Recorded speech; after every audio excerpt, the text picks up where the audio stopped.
10월 10일 새벽은혜, 하나님께서 우리에게 주신 말씀은 호세아 8장 1절에서 14절 말씀입니다. 제가 봉독하도록 하겠습니다. 나팔을 내 입에 댈지어다. 원수가 독수리처럼 여호와의 집에 덮치리니 이는 그들이 내 언약을 어기며 내 율법을 범함이로다. 그들이 장차 내게 부르짖기를 나의 하나님이여 우리 이스라엘이 주를 아나이다 하리라. 이스라엘이 이미 선을 버렸으니 원수가 그를 따를 것이라. 그들의 왕들을 세웠으나 내게서 난 것이 아니며 그들이 지도자들을 세웠으나 내가 모르는 바이며 그들이 또 금으로 자기를 위하여 우상을 만들었나니 결국은 파괴되고 말리라. 사마리아여 내 송아지는 버려졌느니라. 내 진노가 무리를 향하여 타오르나니 그들이 어느 때에야 무죄하겠느냐. 이것은 그 이스라엘에게서 나고 장인이 만든 것이라. 참신이 아니니 사마리아의 송아지가 산산조각이 나리라. 그들이 바람을 심고 광풍을 거둘 것이라. 심은 것이 줄기가 없으며 이삭은 열매를 맺지 못할 것이요 혹시 맺을지라도 이방 사람이 삼키리라. 이스라엘은 이미 삼켜졌은즉 이제 여러 나라 가운데에 있는 것이 즐겨 쓰지 아니하는 그릇 같도다. 그들이 홀로 떨어진 들나귀처럼 아수르로 갔고 에브라임이 값주고 사랑하는 자들을 얻었도다. 그들이 여러 나라에게 값을 주었을지라도 이제 내가 그들을 모으리니 그들은 지도자의 임금이 지워준 짐으로 말미암아 쇠하기 시작하리라. 에브라임은 죄를 위하여 제단을 많이 만들더니 그 제단이 그에게 범죄하게 하는 것이 되었도다. 내가 그를 위하여 내 율법을 만가지로 기록하였으나 그들은 이상한 것으로 여기도다. 그들이 내게 고기를 제물로 드리고 먹을지라도 여호와는 그것을 기뻐하지 아니하고 이제 그들의 죄악을 기억하여 그 죄를 벌하리니 그들은 애굽으로 다시 가리라. 이스라엘은 자기를 지으신 이를 잊어버리고 왕궁들을 세웠으며 유다는 견고한 성읍을 많이 쌓았으나 내가 그 성읍들에 불을 보내어 그 성들을 삼키게 하리라. 아멘. 네, 오늘 말씀은 이제 전반부 1절부터 7절 그리고 나머지를 후반부로 생각할 수 있는데요. 이제 이 전반부를 보면서 하나님께서 우리에게 주시는 교훈들을 살펴보겠습니다.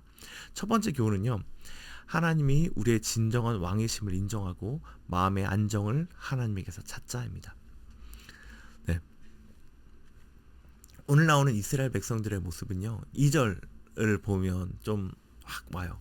하나님을 안다 라고 얘기하고 있습니다. 하나님을 아는 모습은요. 하나님과 친근하다라고 생각될지도 모르겠어요.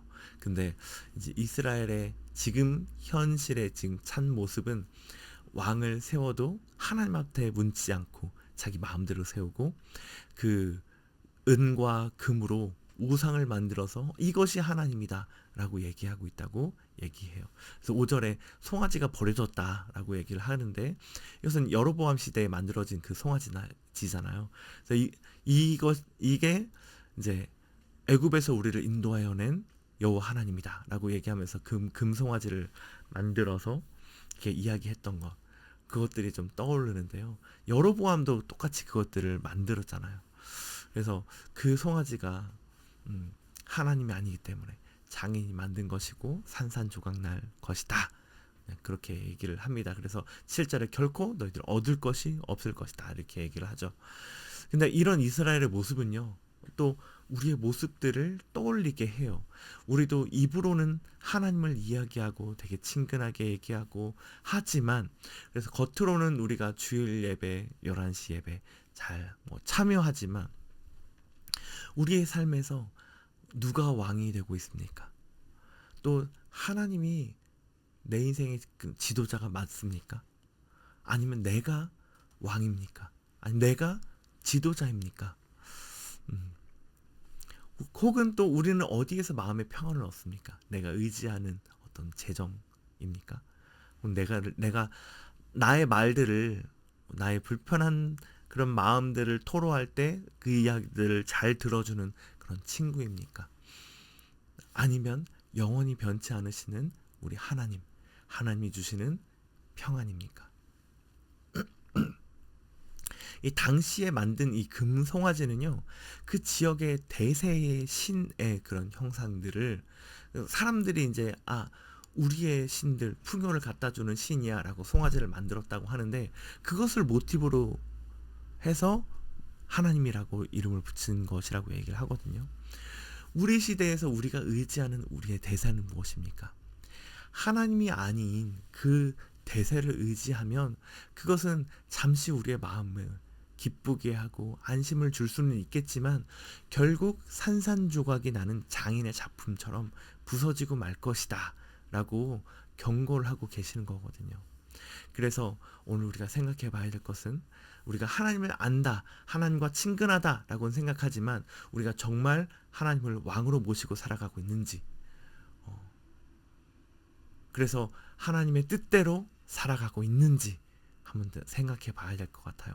그래서 그렇지 않는다면 회개하고 내 마음에 안정을 주는 것이 금송아지처럼 이 세대의 대세, 이 세대의 사람들에게 안정을 주는 그 무엇인가를 나 또한 의지하고 있지는 않는지, 나 또한 그것을 선망하고 있지는 않는지 생각해 보면서, 그것이 아니라 오직 하나님만이 나의 왕이시고 하나님만이 나에게 참 만족과 안정을 주시는 분이십니다 라고 인정하며 살아가는 행복을 전하는 교회 모든 성도님들 되셨으면 좋겠습니다.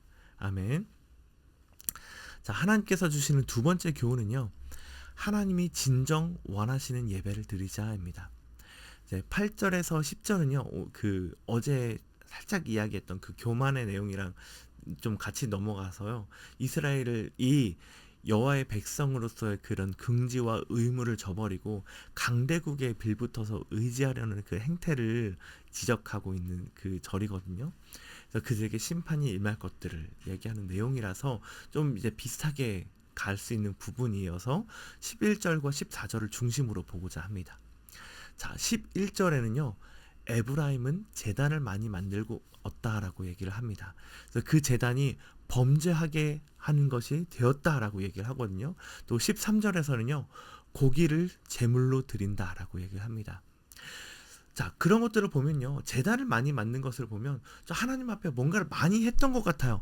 하나님을 위해서 내가 이런 것도 합니다, 저런 것도 합니다 라고 하는 그런 것들을 표현하는 게, 제단을 많이 만들었다라는 것들을 볼 수 있을 것 같아요. 그리고 고기를 드렸다라고 얘기하거든요.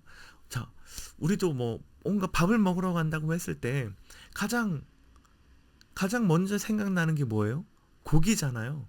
저도 고기를 너무너무 좋아하고 식사를 한다 그러면 고기가 제일 먼저 떠오르는 사람 중에 한 명인데, 이스라엘 백성들도 만나만 먹다가 이것들에 질려서 고기를 달라라고 얘기했던 것처럼 고기는 우리 인류에게 있어서 굉장히 많은 즐거움들을 주는 거거든요.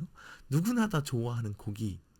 근데 이 고기로 제물을 드렸다라고 해요. 그래서 내가 좋아하는 이 고기로 제물을 드리니 하나님 얼마나 좋아하실까 라고 생각해 볼 수도 있겠죠. 근데 하나님께서 이것을 기뻐하지 않으시고 그들의 죄악을 여전히 기억하신다 라고 얘기하고 있습니다. 결국 하나님께 내가 드리고 싶은 것들, 내가 뭔가 많이 하는 것 같이 보이지만 정작 하나님인 그것을 기뻐하지 않을 수도 있다는 것들을 보여주고 있습니다. 하나님과 다시 교제가 시작되려면, 하나님이 기뻐하시는 그런 일들을 하려면 결국 하나님이 원하시는 방법으로 우리가 예배하고 제사해야 된다는 것들을 얘기하죠. 대화를 시도해야 된다는 것들을 얘기하죠. 구약에서는 그 방법들을 적은 것이 율법입니다. 율법에 적힌 대로 하나님께 제사해야지만 하나님께서 그것들을 기뻐 받으신다라고 얘기하고 있는 거예요. 근데 이스라엘은 자기가 드리고 싶은 것, 자기가 원하는 것으로 제사를 하고 있으니까 이게 되지 않는 거죠. 자, 우리가 하나님께 드리는 예배도요, 내가 하나님께 해줄 수 있는 것만 우리가 하려고 하는 것이 아니라 하나님이 진정으로 원하시는 것이 무엇인지 생각해보고 그 하나님이 원하시는 예배를 드려야 합니다. 그래서 내가 생각하는 하나님이 원하시는 예배는 어떤 예배입니까? 헌금을 잘하는 것? 아니죠. 예배 시간을 잘 지켜서 참석하는 것? 그것만으로는 충분하지 않죠.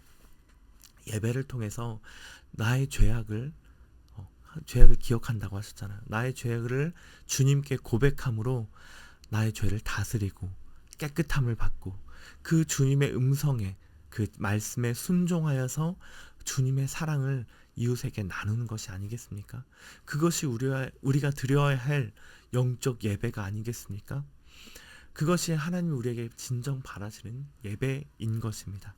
그래서 내가 편한 행위로, 내가 좋아하는 행위로 그런 드리는 이 제사의 결과는요, 13절의 마지막처럼 하나님이 아닌 세상을 상징하는 우리가 그들이 애굽으로 가는 것이며, 우리를 지켜준다고 확신하는 견고한 성읍들도 14절에 무너지게 된다라고 얘기하고 있는 것입니다. 그래서 오늘 이 말씀을 보시는 행복을 전하는 교회 모든 성도님들도요, 내가 원하는 것을 하나님께 드리는 것보다 하나님이 진정 원하시는 예배로 하나님께 나아가는 그런 모든 성도님들 되셨으면 좋겠습니다. 함께 기도하겠습니다. 하나님 아버지, 감사합니다. 오늘 말씀을 통하여서 우리에게 말씀하여 주시니 감사합니다. 하나님, 무엇이 주님께서 진정으로 원하시는 예배인지 우리가 생각해보고 내가 원하는 것만 드리는 그런 것으로 나아가지 않도록 하나님 함께 주시옵소서. 하나님, 내가 하나님을 아는 것에만 그치지 아니하고 하나님과 뭔가 친근해 보이는 느낌을 갖는 것에만 그치지 아니하고 우리가 우리의 죄를 다스리고 정말 하나님이 원하시는 그런 모습으로 나아갈 수 있도록, 우리가 그들이 왕을 세우는데도 하나님께 묻지 않고 세웠다라고 얘기하는 것처럼 하나님이 우리의 왕이 되어 주시옵소서. 하나님만이 우리에게 진정한 안정을 주실 수 있다는 것들을 우리가 명심하며 주님께 의탁하는 하루 들을 수 있도록 하나님 함께 해주십시오. 예수님의 이름으로 기도합니다. 아멘.